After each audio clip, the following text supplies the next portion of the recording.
Homemade recipe शोमध्ये तुम्हा सर्वांचं पुन्हा एकदा खूप खूप स्वागत आहे। आज आपण उकडलेल्या 2 बटाट्यांचा वापर करून चवीला खूपच छान लागणारी कुरकुरीत तेवढीच टेस्टी रेसिपी बनवतोय। रेसिपी बनवायला खूप सोपी आहे, चवीलाही तितकीच छान लागते। त्यामुळे व्हिडिओ संपूर्ण पहा। व्हिडिओ आवडला तर व्हिडिओला एक लाईक नक्की करा, व्हिडिओ शेअर करा आणि आपल्या चॅनलला सबस्क्राइबही करा। चला तर मग रेसिपीला सुरुवात करूयात। 2 उकडलेले बटाटे साल काढून स्वच्छ करून घेतलेत। स्वच्छ केल्यानंतर लहान आकाराच्या किसणीने किसून घ्यायचे। किसणी वापरताना शक्यतो लहान आकाराच्या किसणीचाच वापर करायचा। आता यामध्ये 1 वाटी बारीक आकाराचा रवा घालून घ्यायचा। रवा वापरताना बारीक आकाराचाच रवा वापरायचा। आता यामध्ये आवडीनुसार लाल तिखट घालून घ्यायचे। मी अर्धा चमचा लाल तिखट यासाठी वापरलेला आहे। 1 छोटा चमचा हळद घालून घ्यायची। अर्धा चमचा भाजलेली जिऱ्याची पूड घालायची। चवीनुसार मीठ घालून घ्यायचं आणि अजून याला टेस्ट यावी यासाठी यामध्ये 1 चमचा रेड चिली सॉस घालून घ्यायचे। बारीक चिरलेली हिरवी कोथिंबीर घालून घ्यायची आणि हे एकसारखं मिक्स करून घ्यायचं।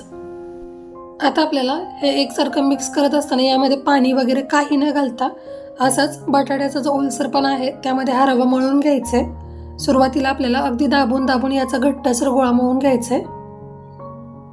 नंतर यामध्ये आपण थोड्या प्रमाणात पाणी घालून घ्यायचंय आणि याचा सैलसर ज्या पद्धतीने आपण कणकेचा गोळा मळतो त्या पद्धतीने हा गोळा मळून घ्यायचा आहे। हा गोळा मळून झाला की 10 मिनिट झाकण ठेवून बाजूला ठेवून द्यायचा। 10 मिनिटांनंतर आपण ही रेसिपी बनवायला सुरुवात करायची। गॅसवरती कढई गरम करायला ठेवायची। कढई गरम झाली की यामध्ये तळण्यासाठी तेल घालून घ्यायचं। या रेसिपीला तेल जास्त लागत नाही। आता आपण जो 10 मिनिट मुरण्यासाठी गोळा मळून बाजूला ठेवला होता तो घ्यायचा। मी हा गोळा किचन ओट्यावरतीच काढून घेते।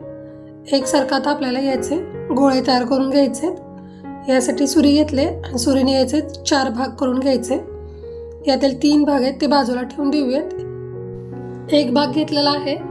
थोडासा कॉर्नफ्लॉवर हाताला किंवा किचन ओट्यावरती घालून घ्यायचा आणि एकसारखी पसरवत आपल्याला याची लांबट आकाराची उरुळी बनवून घ्यायचे।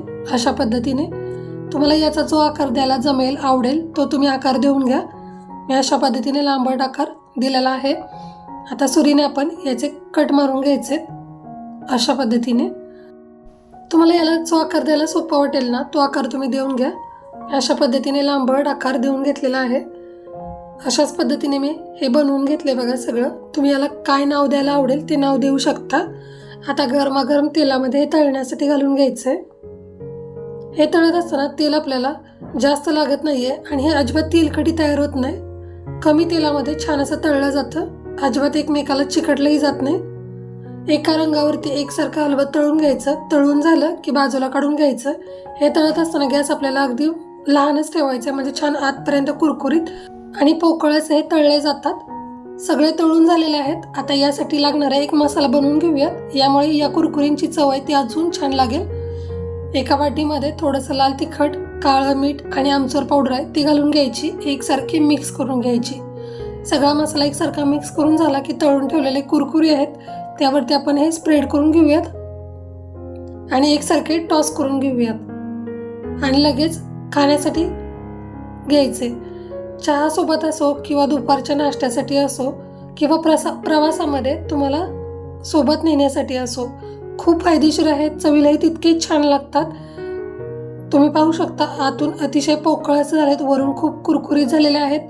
केचप सोबत खाल्ले तर खूप छान लागतात। तुम्ही याला फ्रेंच फ्राईज म्हणू शकता किंवा कुरकुरे म्हणू शकता। तुम्हाला ही रेसिपी कशी वाटली कमेंट करून सांगा। आवडली तर लाईक करा, शेअर करा, चॅनलला सबस्क्राईब करा। पुन्हा भेटू, तोपर्यंत स्वस्त राहा, मस्त राहा।